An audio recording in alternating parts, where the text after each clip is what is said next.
One of myself now, the books that I read for the last 40 years, and I have much pastel gas.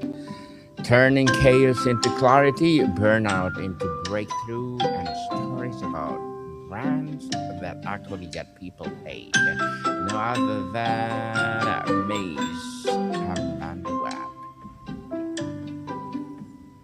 Welcome, Miss Amanda, on Book One on Hi the there. Reading. Yes, and can you please introduce more about yourself that I missed? Yeah, there. So I'm Amanda, and I help freelancers and service providers find time for confidence and cocktails in the midst of chaos. When I got started in my own digital marketing business, I struggled to kind of figure out, where I filled in the gap and how to scale without uh, bringing on more clients. So I was like, okay, how can I kind of bring together what I'm already doing for people and scale without burning myself out? Because I was at my wit's end and I was ready to just, give everything up and go back to corporate America.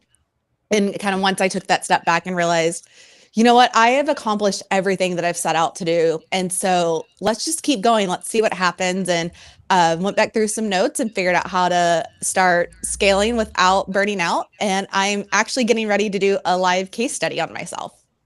Yes, definitely, and thank you so much for sharing your knowledge and wisdom to the world, Miss Amanda. Thank you. And today, let's talk about how women can stop setting and start showing up. And thank you Mhm. for empowering women all over the world. Absolutely. So, tell us what is all about. Yeah. So basically, what I realized is when I started running my business, I was given all the different ways to kind of grow and scale the business.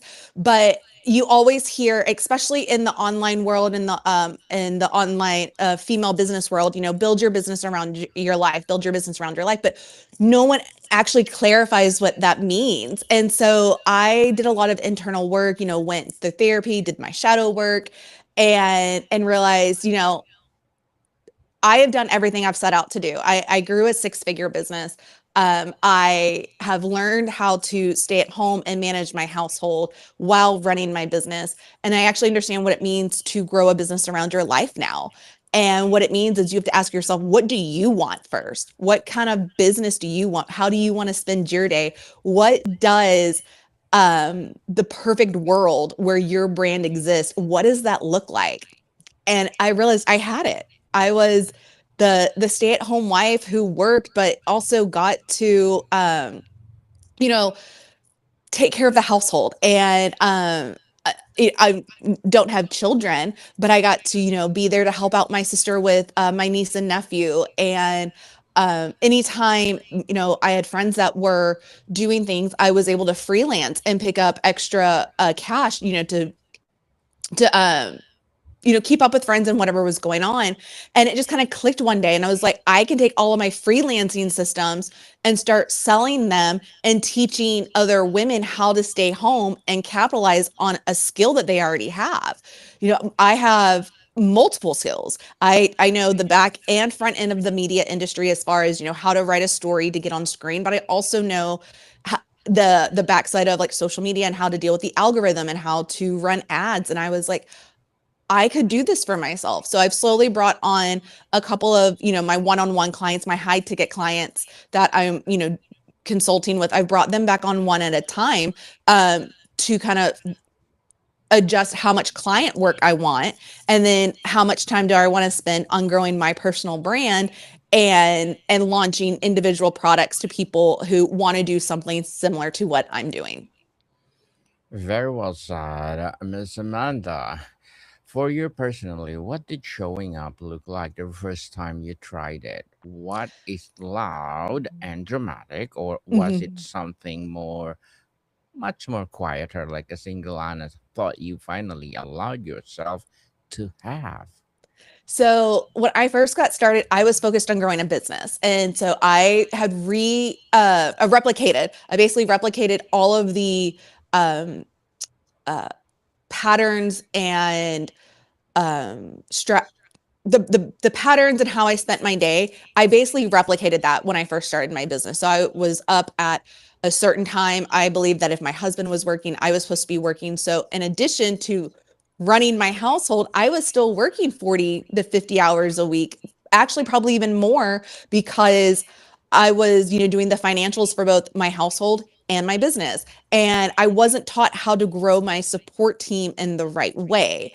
And I'm noticing, again, in the online business world and with other female entrepreneurs, that's where a lot of us start to struggle. We don't know how to grow our support team in a way that allows us to continue growing. And a lot of that comes with, the limited mindset and things that um, uh, we're just not taught. How do you show up for yourself when no one in your life, chase their dreams or put themselves first to create a personal brand before doing other things? So I was like, hey, how can I be that person for as many people as possible? But yeah, when Certainly. I first started, it was ugly. And I mean, I would literally sit at my computer, 10, 12 hours a day sometimes, just trying to figure out how to grow and scale a business, and changing my mindset, getting to the right headspace of, okay, I'm not a full-blown marketing agency. I'm a freelancer. And that little Hmm. bit, like those little mindset shifts just made everything start coming together. And so now with, my marketing and consulting, what I'm doing is I go with my big ticket clients, where I'm working with marketing teams and I'm going after actual businesses and consulting with them on, big marketing campaigns. I go after those clients offline. Those are not who I'm, targeting on social media. On social media, I'm targeting the stay-at-home moms who need to make extra cash, the women who are in corporate America, but they're not getting the career growth that they want. So how can they actually take charge of their career, their life, and their household, and actually grow something that allows them to live the life that they've always dreamed about living? You describe yourself now as educator, advocate, and survivor. Was there a specific moment, a rock bottom, or a sudden clarity when you transitioned from a simply surviving to actively advocating for other women? I remember, and I've told this on a couple of podcasts now. There was a day a few years ago, I called my husband home from work. I was sitting on the floor in our living room and I was just bawling my eyes out. And I told him, I don't want it anymore. What, like, this business that I've tried to grow, like, it's just not coming together that I want, the way I want it to. I can't, I couldn't do it anymore, because not only was I trying to grow a business, I wanted to grow something that allowed me to, let my sister be at home with her kids. And, so in addition to me trying to grow the business, I was trying to take care of everybody else as well, because that's who I was raised to be. I was raised to be the big sister who always took care of her little sister. And so if I'm growing this, I want to make sure that she can do it with me. And then I had to, my husband came home, and I'm on the floor and I'm crying and I'm telling him all this stuff. And he's like, okay, first off, that was never your job, like, to provide and care for your sister that way. But I also understand why you're trying to do it. And he's very much supported me in that. He was like, so why don't you quit? Take a break, take a step back, and reevaluate everything. And so I was really thankful that he wasn't, telling me to quit because I couldn't do it. I wasn't capable. It was, he saw all of the work I'd been putting in behind the scenes to try to bring this together. Because if you're going to go, help people, build their business, you want to know that you can do it for yourself. And so I was always trying to, keep up with the trends and keep up with the algorithms and all these things behind the scenes. And he was just like, quit, take a break, reevaluate. And knowing that I had that sort of support behind the scenes, and a lot of women don't. Like, a lot of women have husbands who are like, if you can't figure it out within this time frame, you can't do it at all. Or they don't help them find the balance in the household that allows them to grow their business and bring their dreams to life while also dealing with motherhood and, or going back to school or whatever it is. They don't have someone behind the scenes helping them, and they're being expected to figure it all out by themselves. So I was like, you know what? Here's something that I can do to give back, um, which is give women a skill, whether it's, hairdressing and makeup or digital marketing, how to build a website or graphics. Give women a skill and then help them specialize inside of that skill. So if you go, you look at lawyers, they specialize in certain kind of law. You have hairstylists specialize in certain kind of coloring or hair texture. So then, once they have that skill, they don't have to keep growing their business through more clients. They can go and do trainings to teach other people how to become specialized in that skill. So, hairdressers can go work with other hairdressers who want to specialize in the same hair texture or color styles. So that, because I have all of the digital background of all the digital marketing, I can start with, okay, here are all the systems I use as a freelancer and tell people, okay, whether you know how to do website, photography, here are the systems you need to get up and running. And so that's how it kind of shifted was how can I first help myself and then help as many people as possible? Mm. Very well said. Ms. Amanda, you've dedicated your work to raising awareness about helping women to achieve something else. In your Mhm. experience, can you tell us more about that? Yeah, I was fortunate. I was raised in a family where I did hear, you're capable of achieving anything.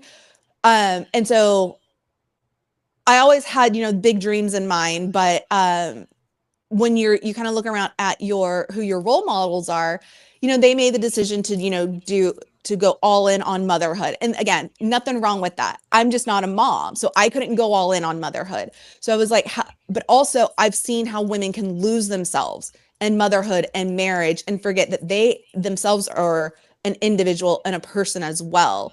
So that's why I was like, how can I shift where women can create their own little corner of the internet where they can go and spend an hour, 2 hours a day or a week or however that looks for them. And they get to just be them and they get to connect with other women who enjoy doing the same things as them. For me, that is marketing and branding and telling stories. So being able to take what I love to do, which is telling stories, and turn it into content and how to then capitalize it and let people actually go live the life that they've always dreamed about. That's why I decided to do this and remind people that who you are as a person and as a human, you exist in the world just by being born. But your brand, that's how you find who you align with values and ambitions and personal growth. And your personal brand is what helps you elevate in this world and helps you actually live the life that, you know allows you to get up at 6 a.m., work out, eat breakfast, then shower and blow dry your hair and sit down to work at 10 o'clock in the morning. I get to do that every day now. I work, from about 9:30 to 10 to about 2:30, 3 o'clock, 4 days a week. And that's how I built my business. And I think everyone should have that chance.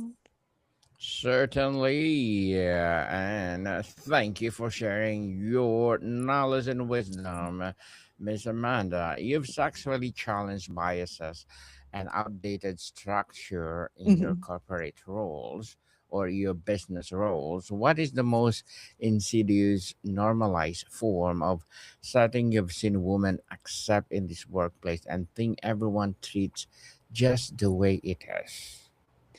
Yeah, so I started challenging structures just because I struggled to grow in corporate America. Um, I would ask my bosses or my managers, this is the role I want to grow into. What do I need to do? Can you mentor me? And I never got the guidance. And all of the managers that I had, all the bosses that I had, they were white men. And so I started, challenging the system. How can I create the world I want to live in, the career that I want, when no one's helping me create it? And not only that, I'm showing that I have the ambition to learn, but no one's taking the time to teach. So I was like, screw it. If no one's going to teach it, I'm going to figure out how to do it on my own. And then I'm going to go teach it. Um, because again, I believe everyone should have the chance to live their best life and grow in whatever career or life ambitions that they have. So that's why I started challenging a lot of the structures. My husband, again, he was really supportive. He saw a lot of the frustration I would have in corporate America with different things or how really well different campaigns would do. But I wasn't ever uh, given anything extra like bonuses or whatever. And so he saw my frustration, and what I really appreciate is now, for him on Wednesdays, he wears pink. He wears pink on Wednesdays to work. And so anytime someone will ask him, why are you wearing pink? He says it's because this is my way of silent protesting for women in corporate America. And then he will tell them, a few stats of, what it's like for, women in corporate America and how hard it is for them to grow. And something that I really appreciate is, anytime my husband has the chance to grow, he always finds at least one woman on his team to elevate with him because he saw how I struggled. So he wants to make sure that any woman on his team has opportunities that I wasn't presented with.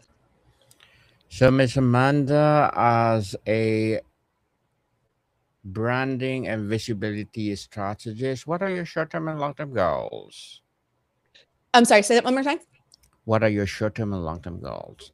So short term, I am looking for 2 more retainer clients to fully book out my one-on-ones. And then, so that's kind of a short-term goal. And then I have a long-term goal. Like I mentioned earlier, I'm getting ready to do a live case study on myself. So I'm taking all of my freelancing systems and I'm turning it into a live launch with my book. So my book kind of breaks down how I got started in freelancing and then tells a little bit about how to get started creating a name for yourself within your industry and I'm going to use the term influencer, but I use it loosely because I feel like that's just the best way to explain it across industries. Mm, So, yeah. go make a name for yourself in your industry. And then, where you can get started freelancing. So it breaks down a lot of different places I got started, like Fiverr and Upwork and 99 Designs. And so got that all put together in my book. And then I have my systems that I'm going to be launching with it. And I have a long-term goal, and I'm not ready to release the number, but I have a very specific number that I'm hoping to hit with this launch in the next 12 months. So if I hit that number, I'll reach back out, but I'm not ready to fully publicize that number yet. Mm. Interesting, and good luck for your goals, Miss Amanda, and looking forward for more success. Mhm. And what would be your piece of advice for those people out there who want to be like you? Just get started. You just have to make the decision this is what you want and go for it. I've mentioned on a couple of other podcasts that I've done recently, and I even like I mentioned earlier, who you are as a person already exists in this world, but your brand doesn't, and it's up to you to create the world that your brand exists in. No one else can create that world. You have to create it. So, what does a perfect world look like for you as a brand? And then you have to start taking those small steps every day to bring it all together and make it happen. Certainly. Thank you for that advice, and you need an applause for that. So empowering, Miss Amanda. Pretty empowering. So, can you please recommend a book or books that influence your journey? Yeah. So it is called It's Not Your Turn: What to Do When You Are Waiting for Your Breakthrough. It's by Heather Thompson Day. Again, this is a book that I recommend on almost any podcast. And I recommend it because one of the parts in there is if you're not willing to stand in the background, then you don't deserve center stage. And she kind of goes in a little more detail about that. And so that's why I absolutely love that book. Thank you for a recommended book. And before we wrap up our discussion for today, I'm inviting you to please do listen to my other podcast, people, because my abstract essay is already in sixth season, abstract poetry in third season, and of course my book 101 review in sixth season too, a comedy 101 in fourth season, and my food 101 in sixth season as well.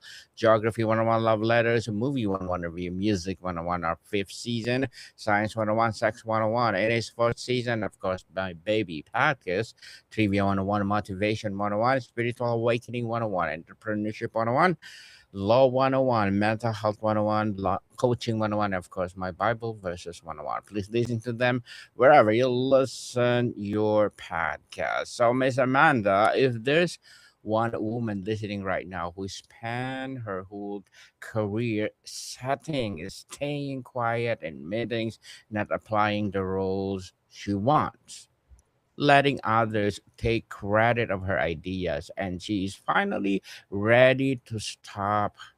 How would you want the first thing she hears? Not a strategy, not a tactic, but truth that she can hold on to when fear tells her to sit back down. It's simple. You're capable of anything you put your mind to. It really is that simple. If you Mm, decide you want it, you'll figure it out. yes, simple as like that, people. Please do share to the world of what you are doing and don't afraid. And call Miss Amanda if you need help. Yes, please. Yes. So, Miss Amanda, can you please invite our listeners to support your business, your advocacy, or whatever projects that you're doing right now? Yeah, so they can come follow me on Facebook, TikTok, or Instagram at Miss Amanda Renee, and they'll get all the details there. Yes, people, let's support Miss Amanda Renee or Amanda Webb, because if you support her for more and more, your story, your stage, your success will rise. So, Miss Amanda, thank you so much for your time. Thank you. Maricom people, see you soon. I'm inviting you to be part of my entrepreneurship